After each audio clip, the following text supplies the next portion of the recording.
Hello दोस्तों, स्वागत है आपका हमारे यूट्यूब चैनल में। तो देखिए, पूर्व मध्यकालीन भारत की चर्चा चल रही थी और पिछले टॉपिक में हमने जो है कश्मीर के राजवंशों की चर्चा की थी। आज एक नया टॉपिक लेकर के चलना है और वो है त्रिपुरी या कलचुरी या दाहल प्रदेश का चेदी राजवंश। तो इस वंश से चर्चा करने से पहले कुछ क्वेश्चन पूछ लेते, फिर आगे चर्चा करते हैं। तो बताइए, जो कश्मीर के राजवंश थे, तो पहले बताइए कश्मीर में कितने राजवंशों ने शासन किया। तो आपको पता है 4 राजवंशों ने शासन किया। सबसे पहला वंश था वहाँ पे कारकोड वंश, फिर इसके बाद वहाँ पे आया उत्पल वंश, फिर इसके बाद यशस्कर वंश और फिर इसके बाद लोहार वंश ने शासन किया। तो आप लोग बता सकते हैं कि कश्मीर के बारे में जानकारी या कश्मीर का इतिहास हमें किस पुस्तक से मिलता है? तो कल्लड़ की पुस्तक राज तरंगड़ी से मिलता है ना। तो कल्लड़ ने जो राज तरंगड़ी की रचना की थी किस शताब्दी में की थी? 12वीं शताब्दी में की थी। ठीक है। और ये पूछा जाए, जो राज तरंगड़ी है इसकी शैली क्या है या किस शैली में लिखी गई है? महाभारत शैली में। याद रखिए, किस शैली में? महाभारत शैली में लिखी गई। इसमें कितने अध्याय या कितने तरंग हैं? 8 तरंग है। ठीक है। और कितने श्लोक हैं? 8000 श्लोक हैं। ये भी आपको याद रखना है। ठीक है। फिर हमने आपको बताया था इसी राज तरंगड़ी को आगे बढ़ाने का कार्य किया था जोनराज ने, फिर इसके बाद श्रीवर ने और बाद में प्राग भट्ट ने इसके आगे का इतिहास लिखा। ये भी आपको याद रखना है। बताओ, अच्छा, कश्मीर में कौन सी एक रानी थी जिसने लगभग 50 वर्षों तक शासन किया? रानी दिद्दा। तो रानी दिद्दा ने 950 से लेकर के लगभग 1003 ईस्वी तक उन्होंने कश्मीर में शासन किया था। जो लोहार वंश की तो राजकुमारी थी, लेकिन उनका विवाह हुआ था यशस्कर वंश के राजा क्षेमेंद्र के साथ। ठीक है। और हमने बताया था कि यही रानी दिद्दा थी जिन्होंने जो है किस आकृति के सिक्के चलाए थे? लक्ष्मी की आकृति के सिक्के भी चलाए थे। ठीक है। ये भी आपको याद रखना है। बताइए, अच्छा, किसे कश्मीर का नीरो कहा जाता था? हर्ष को। किसे? तो कश्मीर के एक शासक हुए थे हर्ष ना, उन्हें कश्मीर का नीरो कहा जाता था। लेकिन उसने फिर जो है मंदिरों को और मठों को लूटना शुरू कर दिया, तो उसे जालिम के नाम से भी जाना जाता है। ठीक है। ये भी आपको याद रखना है। ठीक है। तो चलिए एक नए राजवंश की चर्चा कर लेते हैं। तो देखिए, जो त्रिपुरी या कलचुरी का दाहल प्रदेश है, तो ये जो है मध्य प्रदेश जबलपुर का इलाका है। और आपको पता है कि मध्य प्रदेश में ही चंदेलों का भी शासन था। तो चंदेलों के दक्षिण पश्चिम में जो है या दक्षिण में इन्हीं चेदी राजवंश का शासन था। तो इस वंश के संस्थापक कौन है, उनकी चर्चा कर लेते हैं। तो देखिए, संस्थापक वामराज देव है। ये इस वंश के संस्थापक वामराज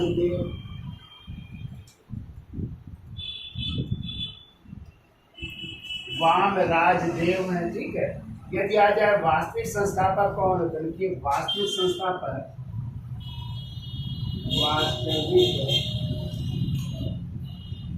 संस्थापक है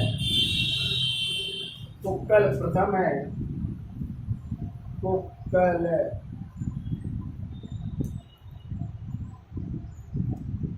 प्रथम इस वंश के वास्तविक संस्थापक है। राजधानी की यदि चर्चा की जाए तो जो राजधानी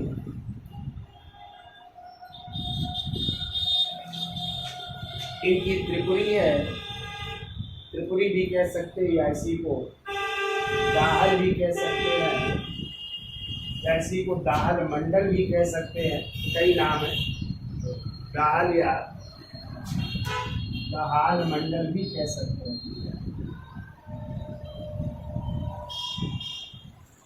ये इनकी जो है राजधानी है। अब लिख लीजिए इस बारे में, देखो चंदेल साम्राज्य के दक्षिण में चंदेल साम्राज्य के दक्षिण में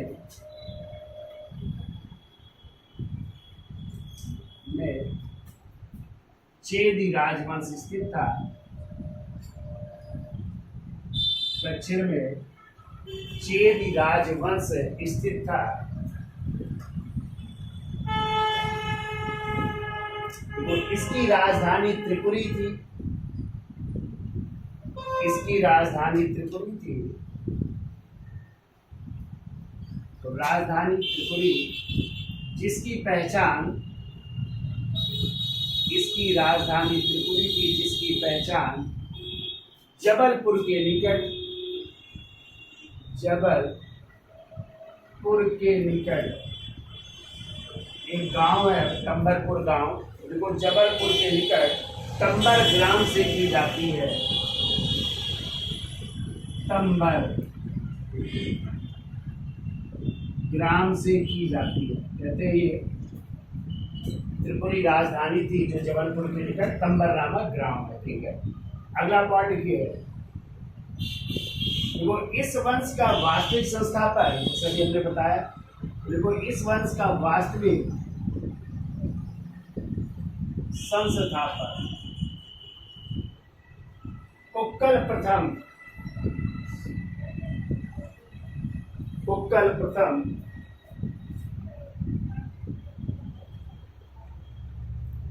प्रथम 845 ईस्वी था।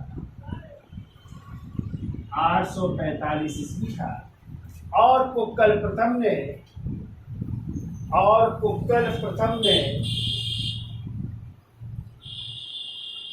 कन्नौज के गुर्जर प्रतिहार शासक, कन्नौज के गुर्जर प्रतिहार शासक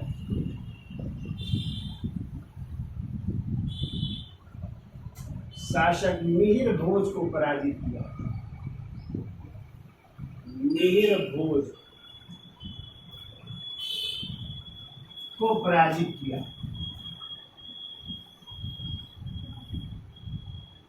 पराजित किया। ठीक है, तो मिहिर भोज पढ़ के आए ना, तो वो मिहिर भोज को पराजित किया था। आगे लिखिए। इसने अपना विवाह चंदेल राजकुमारी, देखो कुक्कल प्रथम का विवाह किसके साथ हुआ था? देखिए कुक्कल प्रथम ने अपना विवाह चंदेल राजकुमारी या चंदेल वंश की राजकुमारी, चंदेल वंश की राजकुमारी, और उस राजकुमारी का नाम है नट्टा देवी से है। नट्टा देवी से किया था।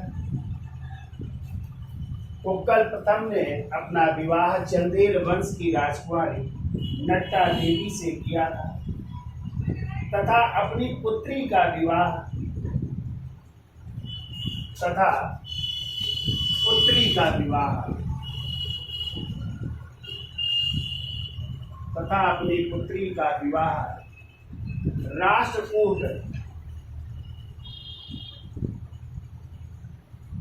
राष्ट्रकूट वंश के शासक कृष्ण द्वितीय से किया था।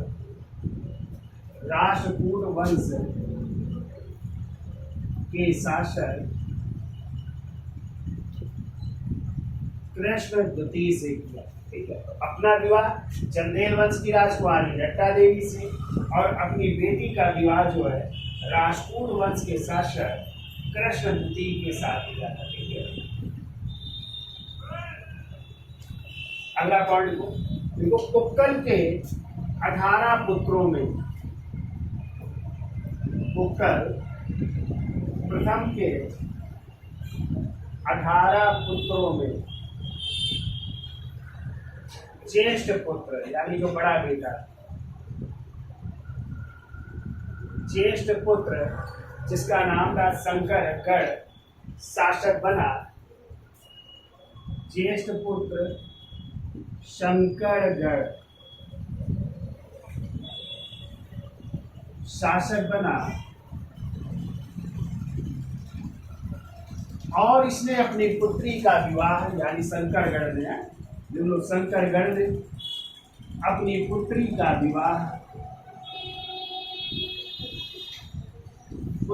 विवाह राष्ट्रकूट शासक कृष्ण द्वितीय के पुत्र राजपूत शासक कृष्ण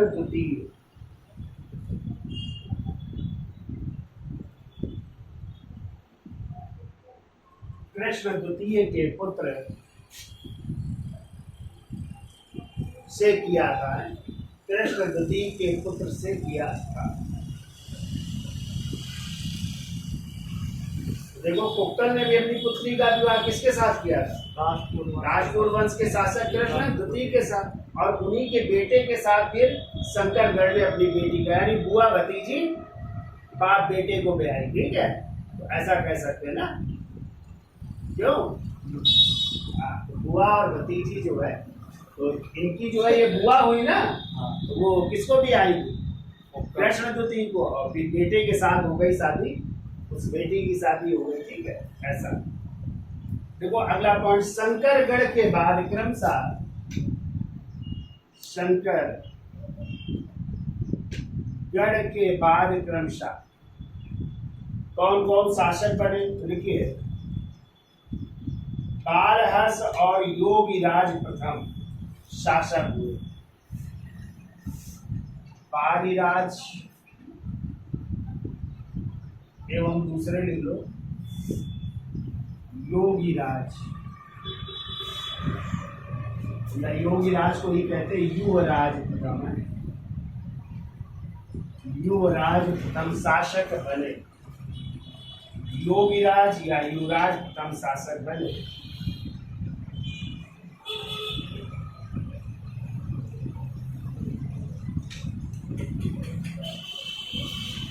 इसका स्क्रीनशॉट ले लो, फिर आगे चलते हैं। अगला हेडिंग डाल लीजिए, योगीराज या युवराज प्रथम। ठीक है, योगीराज या युवराज प्रथम। तो लिखिए, युवराज प्रथम के दरबार में, युवराज प्रथम के दरबार में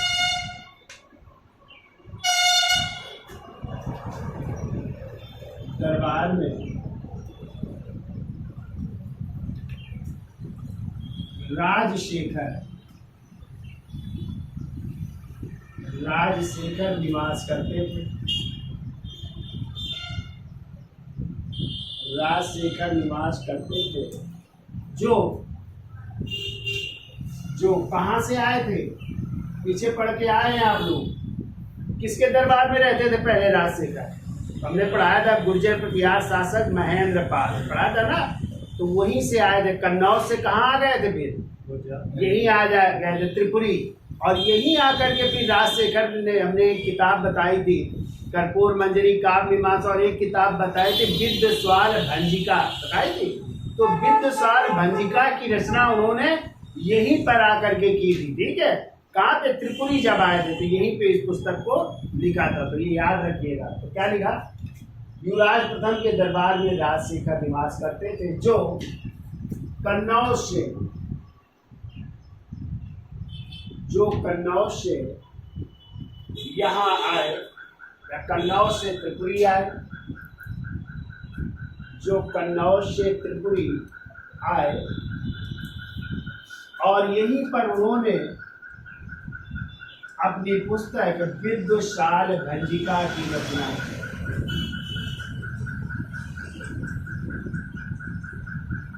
और यहीं पे उन्होंने अपनी पुस्तक विद्वशाल भंजिका की रचना की। ठीक है, ये पुस्तक यहीं पे लिख रहे हैं।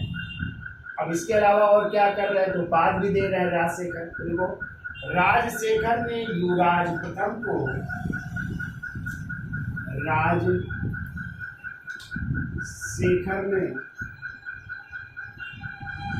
युवराज प्रथम को उपाधि दी। देखो, उज्जैनी भुजंग की, उज्जैनी भुजंग, उज्जैनी भुजंग। एक तो ये उपाधि उज्जैनी भुजंग की उपाधि, दूसरी उपाधि थी त्रिकलिंगाधिपति की उपाधि दी है। त्रिय कलिंगाधिपति,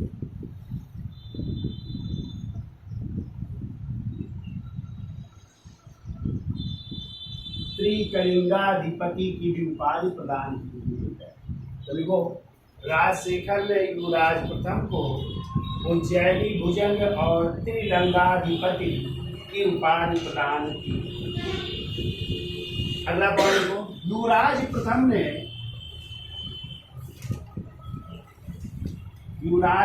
ने चोल वंश की राजकुमारी,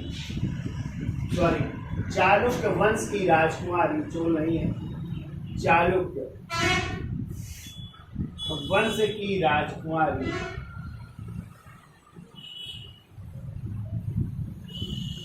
नामदार नोहला देवी है। देखो, नोहला देवी से विवाह किया, नोहला देवी, नोहला देवी से विवाह किया और अपनी पुत्री कंदका देवी का विवाह, और अपनी पुत्री कंदका देवी का विवाह, और अपनी पुत्री कंदका देवी का विवाह राष्ट्रकूट शासक कंदका देवी का विवाह राष्ट्रकूट शासक, न्यू कहते कोडिंग है, कोडिंग यानी का दूसरा नाम भी लिख लीजिए, दूसरा नाम है अमोघ वर्ष, थर्ड से किया था, कोटिंग या अमोघ वर्ष तृतीय से किया। अपना विवाह जो है स्वयं किया चालुक वंश की राजकुमारी नोहला देवी से, और अपनी बेटी कंदका देवी का विवाह किया राजपूत शासक कोटिंग, या कह सकते हैं इन्हीं का नाम था अमोघ वर्ष तृतीय से किया था। ठीक है, अगला पॉइंट लिखो, युवराज प्रथम के समय ही, युवराज प्रथम के समय ही जबलपुर गए हो आप लोग? देखो, जबलपुर में, और जबलपुर में एक घाट है, भेड़ा घाट। कौन सा घाट है? बहुत अच्छा स्थल है, मुकेश घूमा है। भेड़ा घाट में 64 योगिनी मंदिर का निर्माण करवाया, 64 योगिनी मंदिर का निर्माण करवाया। 64 योगिनी का मंदिर यहाँ पे प्रसिद्ध है। ठीक है, इसका निर्माण जो है इन्हीं युवराज प्रथम के समय ही हुआ था। ठीक है, तो देख लो, युवराज प्रथम के समय ही जबलपुर में भेड़ा घाट में प्रसिद्ध 64 योगिनी मंदिर का निर्माण हुआ था। अब अगले शासक बन रहे हैं, लिखिए गांगेय देव, हेडिंग डाल लीजिए, गांगेय देव, और इनकी उपाधि विक्रमादित्य, उपाधि डाल लीजिए विक्रमादित्य। तो गांगेय देव विक्रमादित्य, टाइम लिख लो 1019 से लेकर के 1044 ईस्वी तक। देखिए, इनके पिता का नाम था कुक्कल द्वितीय, पिता का नाम लिख लीजिए, कुक्कल द्वितीय नाम था, पिता का नाम था कुक्कल द्वितीय। इनकी उपाधियां कई सारी हैं, तो देखिए उपाधि भी लिख लीजिए। एक तो आप लोगों ने जानी ली, विक्रमादित्य की उपाधि है इनकी, विक्रमादित्य की उपाधि धारण की। दूसरी इनकी उपाधि लिख लीजिए, और वो है जीत विश्व की, जीत विश्व की। और तीसरी इनकी उपाधि है त्रिकलिंगाधिपति, इन्होंने भी धारण की थी। त्रिकलिंगाधिपति की उपाधि धारण की। ये तीन उपाधियां है, विक्रमादित्य, जित विश्व की और त्रिकलिंगाधिपति की उपाधि है। अब देखो गांगेय देव ने, देखिए गांगेय देव ने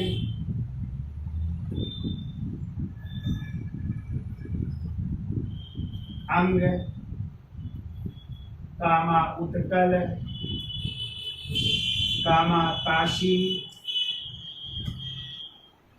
एवं प्रयाग।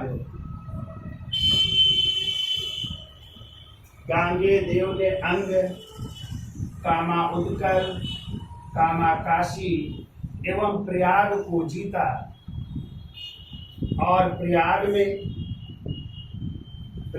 को जीता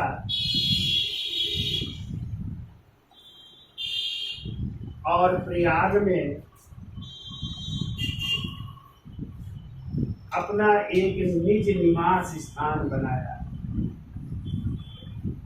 अपना एक निज निवास स्थान बनाया, यानी वहां पे रहने के लिए अपना निवास स्थान बना रहा है, ठीक है। और प्रयाग में ही एक बट वृक्ष के नीचे अपने प्राण त्याग दिए थे, और प्रयाग में ही एक वट वृक्ष के नीचे प्राण त्याग दिए।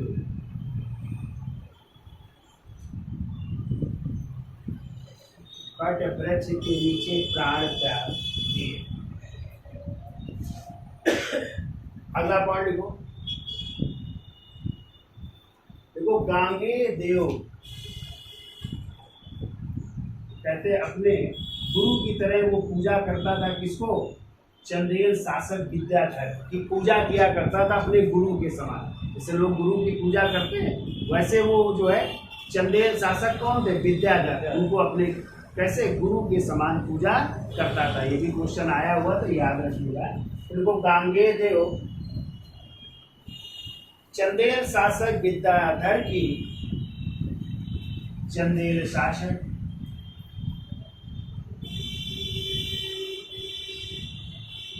विद्याधर की गुरु के समान पूजा करता था, गुरु के समान पूजा करता था, गुरु के समान पूजा करता था। अगला पॉइंट को, गांगेय देव ने एक स्वर्ण सिक्का चलाया। गांगेय देव ने एक स्वर्ण सिक्का चलाया जिसमें बैठी हुई लक्ष्मी की आकृति अंकित थी। देख लो, जिसमें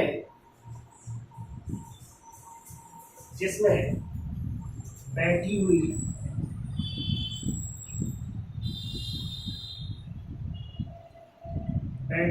लक्ष्मी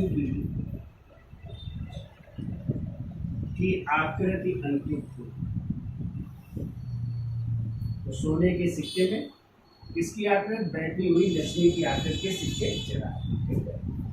अब गांगेय देव के बाद देखिए अगला शासक बन रहा है लक्ष्मीकर्ण, या उसी को कर्ण देव भी कहते हैं। इसका स्क्रीनशॉट ले लो, फिर आगे चलते हैं।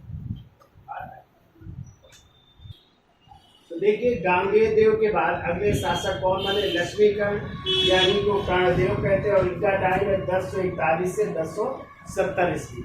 तो देखिए गांगेय देव के टाइम में शायद गलती हो गई है, वहाँ पे 1044 लिख गया है, तो वहाँ पे आप सुधार कर लीजिएगा। वहाँ पे 1019 से जो है 1041 कर लेना। क्या कर लेना? 1019 से 1041 कर लेना है, 44 लिख गया उसमें। और इनका लिख लो 1041 से लेकर के 1027। तो देखिए लक्ष्मीकर्ण ने भी जो है कहते हैं कलिंग की विजय की थी, और उसने भी उपाधि धारण की थी त्रिकलिंगाधिपति। तो देखिए पहला पॉइंट तो देखो, लक्ष्मीकर्ण ने कलिंग की विजय कर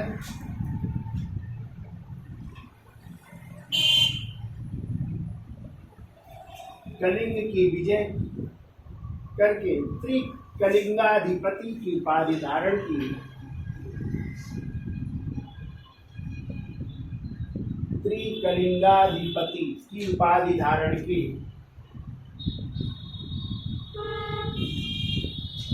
देखिए अगला पॉइंट, कर्णदेव या लक्ष्मी कर्ण को उद्योग, कर्णदेव को मध्य युग का नेपोलियन कहा जाता है। ये याद रखिएगा, इन्हें मध्य युग का नेपोलियन कहा जाता है। मध्य युग का नेपोलियन कहा जाता है। जैसे आप लोग पढ़ के आए ना, भारत का नेपोलियन किसे कहते हैं? समुद्रगुप्त को। ठीक है, विसेंट ने कहा। ऐसे कभी आ जाए ईरान का नेपोलियन नादिर शाह को, और यदि आ जाए दक्षिण भारत का नेपोलियन तो राजेंद्र प्रथम, चोल शासक हुए ना, राजेंद्र प्रथम को दक्षिण भारत का नेपोलियन। और कभी आ जाए मध्य युग का नेपोलियन तो आपको ये याद रखना है, चेदी शासक, इसको कर्णदेव या लक्ष्मी कर्ण को मध्य युग का क्या कहते हैं? नेपोलियन कहा जाता है। ठीक है, अगला पॉइंट लिखिए। तो कर्ण ने अपनी पुत्री वीरश्री का विवाह, कर्ण ने अपनी पुत्री वीरश्री का विवाह, वीरश्री का विवाह बंगाल के पाल शासक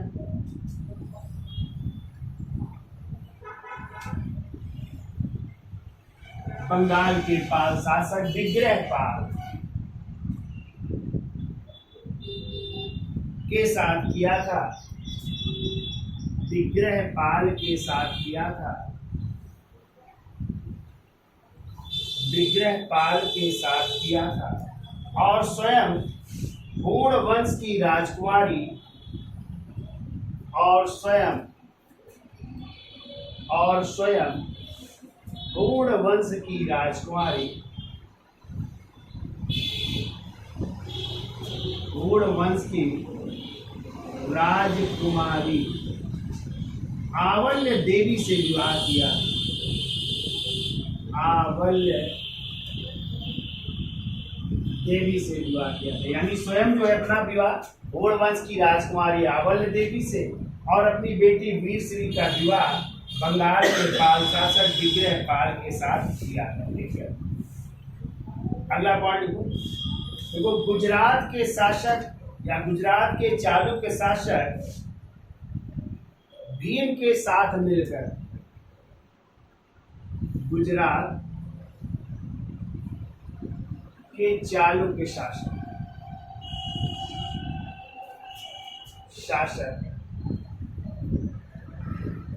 भीम के साथ मिलकर, यानी ये भीम प्रथम हो गया है, भीम प्रथम के साथ मिलकर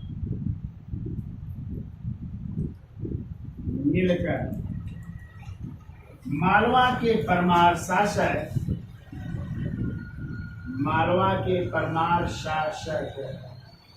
भोज को पराजित किया। तो राजा भोज थे ना, मालवा के शासक। तो देखो, मालवा के परमार शासक राजा भोज को पराजित किया था। राजा भोज को पराजित किया। और यही राजा भोज थे जिनके दरबार में क्या रहते थे? नवरत्न। और उन्हीं नवरत्नों में से उनकी पत्नी भी नवरत्नों में से एक थी ना, ये भी याद रखिएगा। देखिए अगला पॉइंट, इसने पाल शासक, देखो कर्णदेव ने पाल शासक नवपाल पर आक्रमण किया। नवपाल पर आक्रमण किया।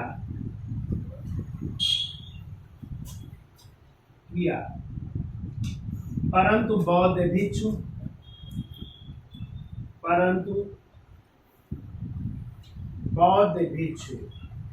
और उन बौद्ध भिक्षु का नाम था दीपांकर अतिश।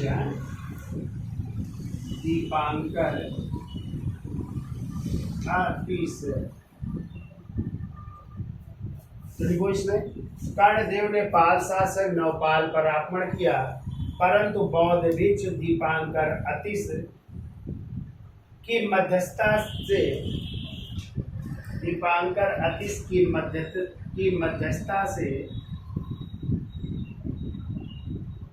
से दोनों में संधि हो गई। दोनों में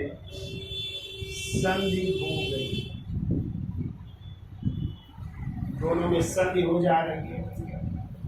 अगला पॉइंट को देखिए, लक्ष्मी कर्ण के बाद या कर्णदेव के बाद कुछ भी देखो, लक्ष्मी कर्ण के बाद क्रमशः यश कृष्ण, क्रमशः एस कर्ण, दूसरा लिखिए गया कर्ण, यश कर्ण, गया कर्ण, नरसिंह, जय सिंह,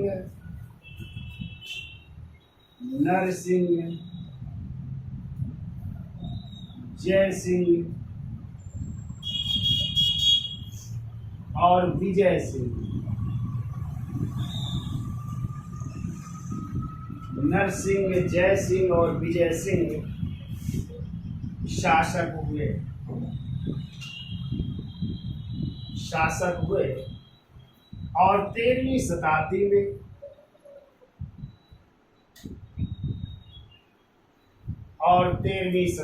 में अंतिम शासक विजय सिंह को 13वीं शताब्दी में अंतिम शासक विजय सिंह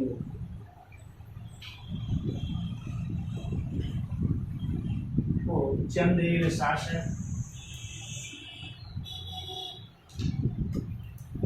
अंतिम शासक विजय सिंह को चंदेल शासक त्रिलोक वर्मन ने पराजित कर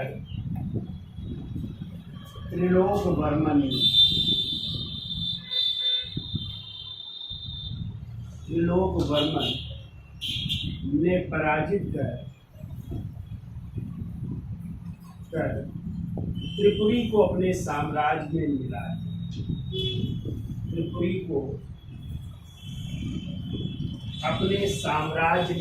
दिया।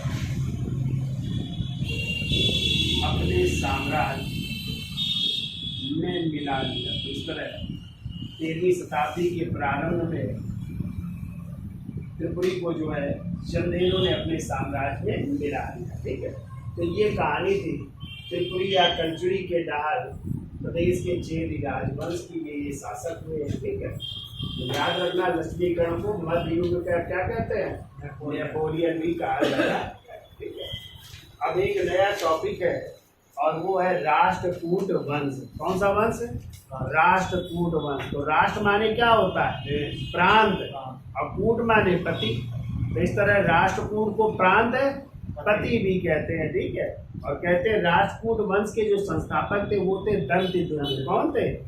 हाँ, और दंतिदुर्ग के कहते हैं निसंतान, कोई पुत्र नहीं था, तो उसने अपने चाचा किसको, कृष्ण प्रथम को अपना उत्तराधिकारी घोषित किया था। और यही कृष्ण प्रथम थे जिन्होंने एलोरा के कैलाश मंदिर का निर्माण करवाया था ना। एलोरा में जो है 34 गुफाएं, कितनी गुफाएं?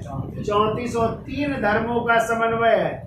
कौन कौन? बौद्ध, जैन और ब्राह्मण। ठीक है, तो 1 से 12 तक की जो गुफाएं है वो है बौद्ध धर्म से, 13 से 29 तक वो ब्राह्मण धर्म से है। ठीक है, और फिर जो है 30 से 34 जो 5 गुफाएं हैं वो जैन धर्म से संबंधित है। ठीक है, यानी 3 धर्मों का समन्वय है। और जो 16वीं गुफा है वही एलोरा का कैलाश मंदिर है, जिसका निर्माण करवाया था राष्ट्रकूट शासक कृष्ण प्रथम। ठीक है, तो चलिए इसकी भी चर्चा कर लेते हैं। राजपूत राजवंश की